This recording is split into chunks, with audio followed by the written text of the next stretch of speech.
आपलं शहर आता स्मार्ट होत आहे। मग तुम्ही कधी स्मार्ट होताय? स्मार्ट न्यूजचे यूट्यूब चॅनल सबस्क्राइब करा, स्मार्ट बना। नोटिफिकेशनसाठी बेल आइकॉन पर क्लिक करा। नमस्कार, मैं ओमकार अंगड़ी। स्मार्ट प्लस के आज के समाचार में आपका स्वागत। नजर सबसे पहले सुर्खियों पर। अरुणाचल प्रदेश में चीन की फिर से घुसपैठ। रिजर्व बैंक ने महंगाई बढ़ने से संबंधित रिपोर्ट का खुलासा नहीं किया। प्रधानमंत्री के बारे में आपत्तिजनक बयान देने वाले राजा पटेरिया की गिरफ्तारी। रोहित पवार ने सीमाबद्धियों की पीड़ा के बारे में जाना। येल्लूर ग्राम पंचायत में रोहित पवार का दौरा। अंत में दोनों राज्यों के मुख्यमंत्रियों की बैठक हुई। होमगार्ड विभाग की वर्षगांठ समारोह पर संचलन। श्री विश्वकर्मा सेवा संघ की स्थापना।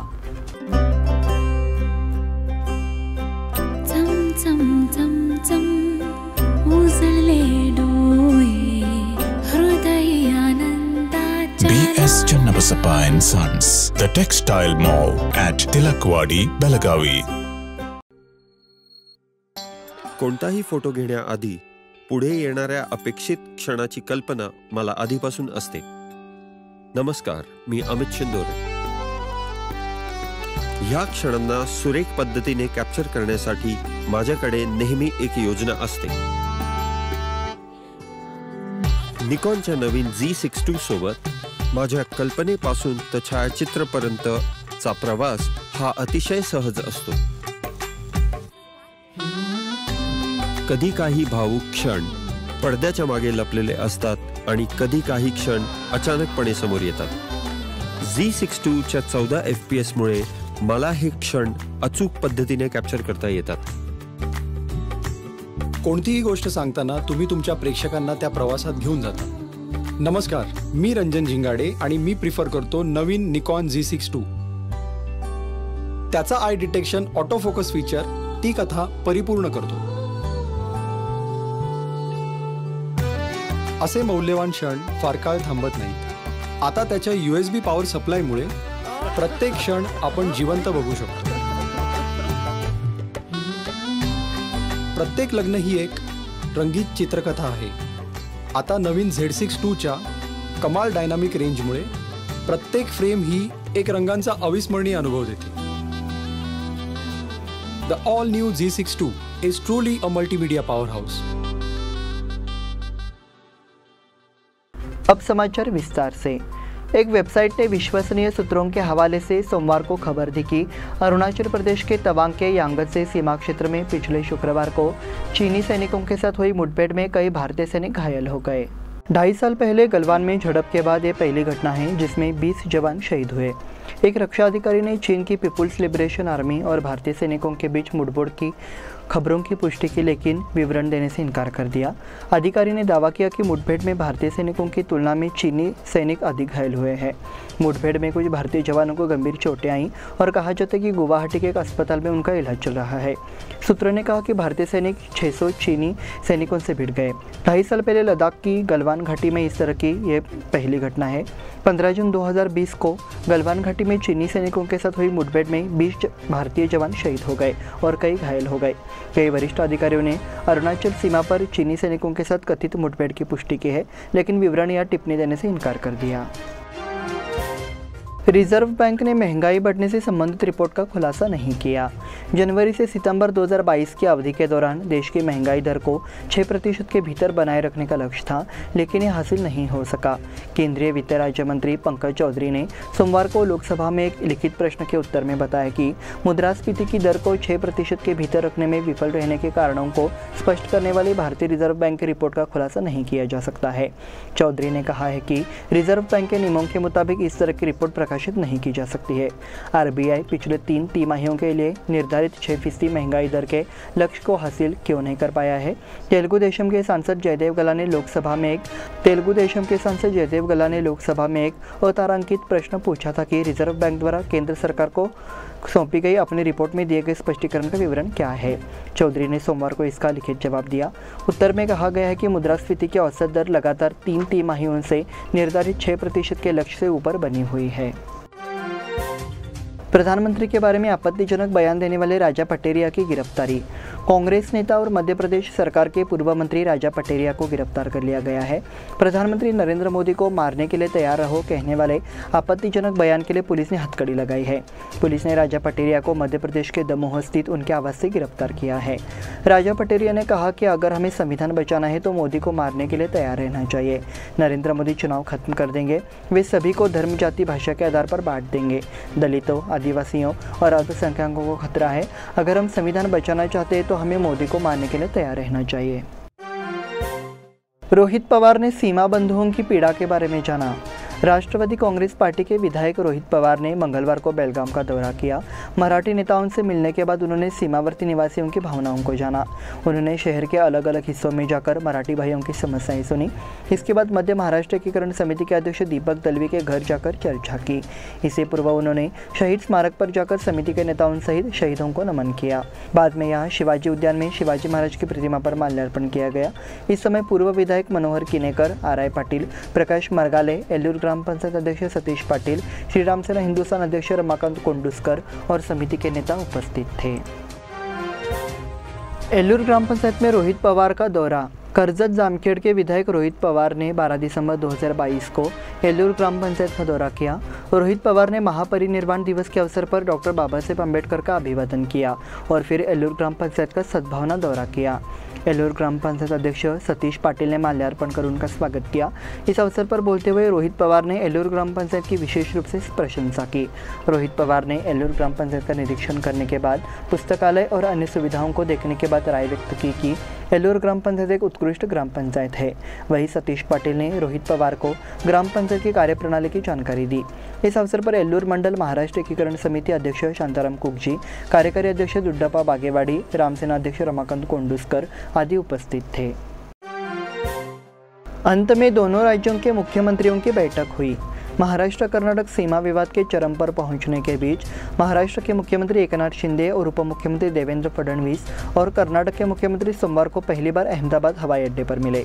बसवराज बोम्मई आमने सामने आ गए। कहा जाता है कि कर्नाटक सरकार सीमा विवाद गुजरात में भी बिगड़ गया है। मुख्यमंत्री शिंदे और मुख्यमंत्री बोम्मई ने मुलाकात की और एक दूसरे से बात की।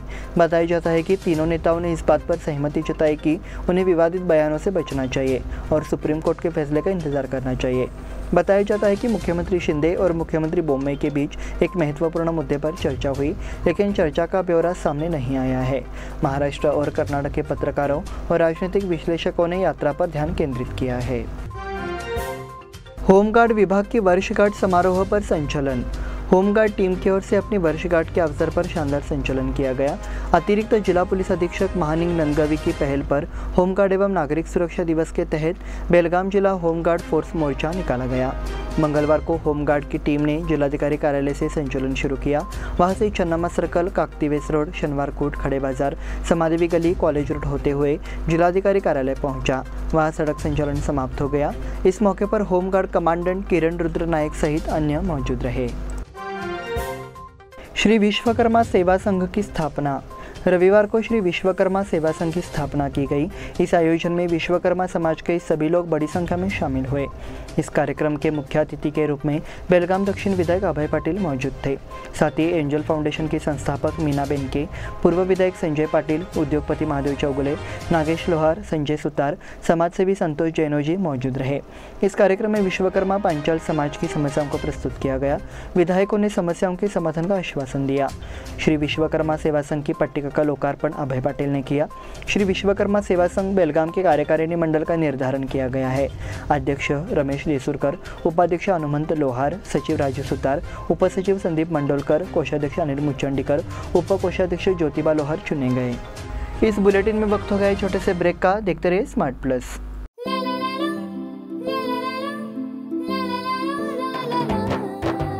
जले दीप अंगना में होगी रोशन दुनिया, पलकों तले छा जाए चांद तारों का साया। रंगोली में खिले रंग खुशियों की भी तरानी, तन मन झिलमिल जाए हर पल होंगी सुहानी। ये अटूट बंधन खिले हर आशियाना, रंग वस्त्रों का खजाना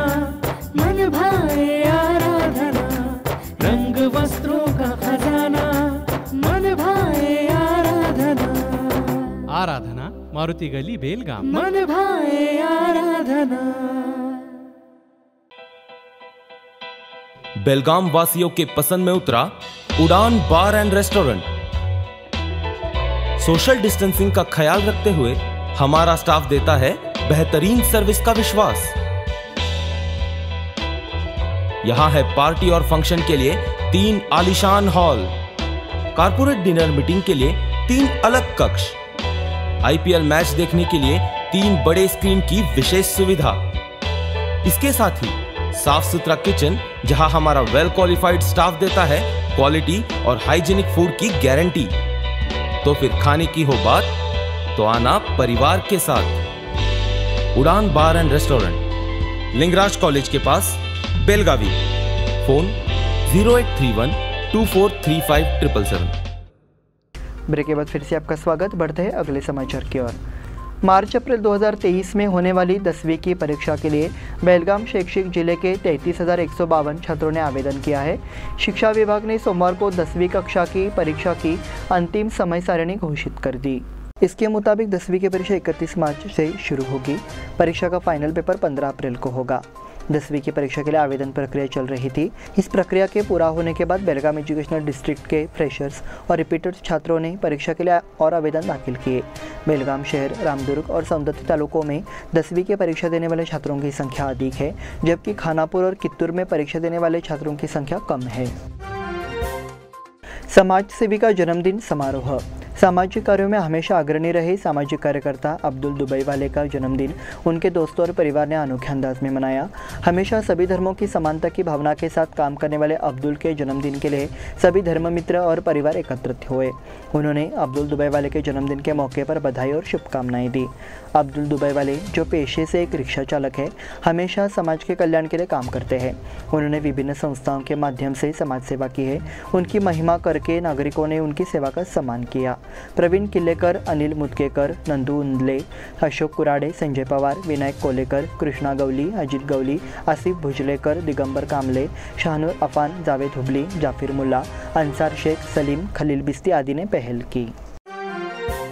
हाथियों के आने से खानापुर तालुका में दहशत।